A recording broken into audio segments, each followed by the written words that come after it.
Kunalento lethi indoda ayikhali, into ekumele kukhulunywe ngayo kwesinye isikhathi. Uthothi indoda ihlukumezekile, mhlambe othandweni ihlukumezekile kakhulu.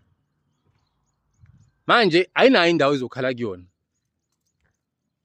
Igcine manje siyenza izinto ezingalungile, isibulala othandwe wayo nezingane kwesinye isikhathi noma isikhathi ibulala umndeni.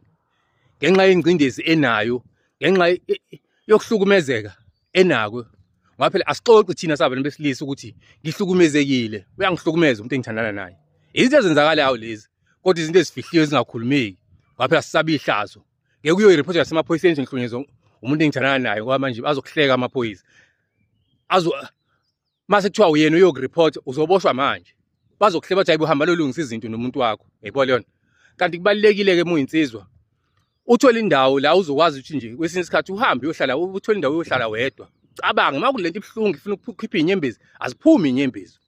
Khale, phume lebhlungu ngaphakathi.